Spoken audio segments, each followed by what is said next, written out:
1 Samuel chapter 26.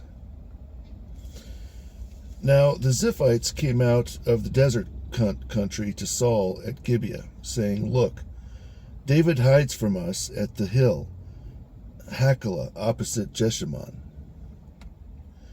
Then Saul arose and went down to the desert of Ziph with 3,000 chosen men of Israel to seek David in the desert of Ziph. And Saul encamped by the road in the hill Hachilah, opposite Jeshimon. But David stayed in the desert, and he could see that Saul was coming into the desert to pursue him. And David sent out spies and learned Saul came out of Keilah well armed. So David secretly arose and came to the place where Saul lay. Abner, the son of Ner, the commander of his army, was there too. Now Saul lay in a covered chariot, and the people encamped around about him.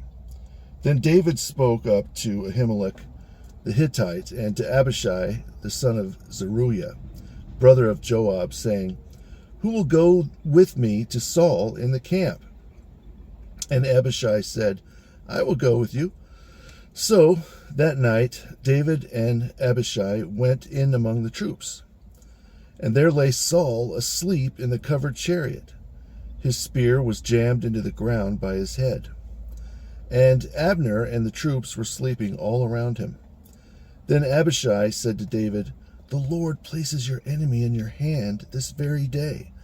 Once and for all, let me strike him with the spear that is in the ground. I will not strike him again.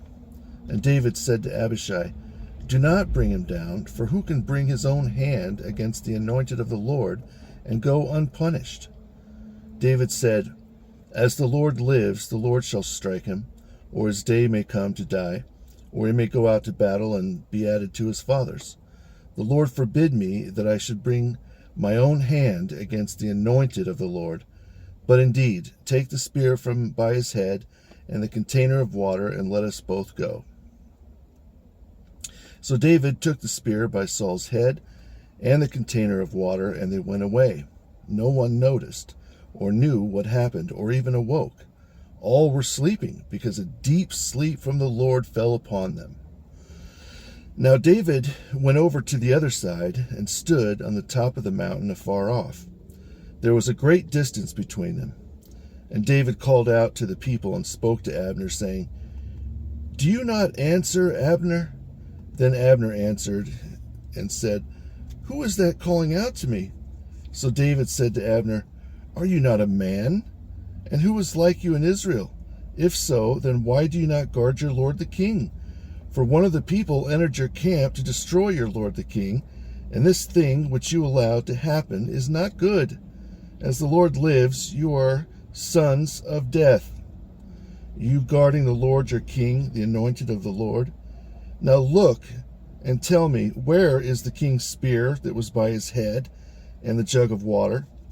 Then Saul recognized David's voice and said, Is that truly your voice, my son David? And David said, It is your servant, my lord, O king. And David said, Why is my lord pursuing his servant?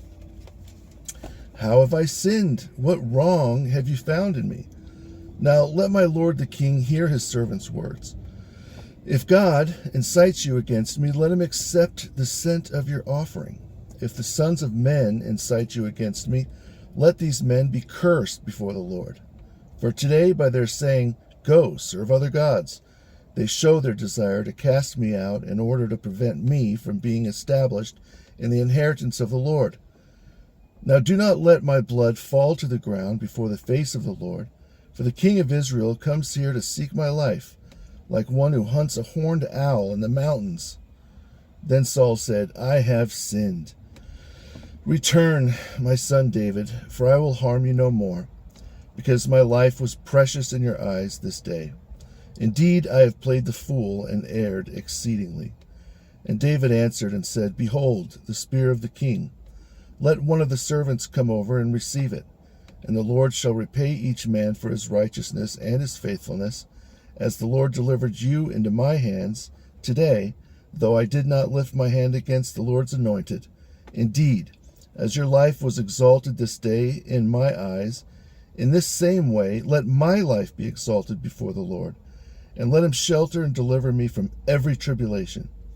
Then Saul said to David, "May you be blessed, my son. You shall do great things and be mighty."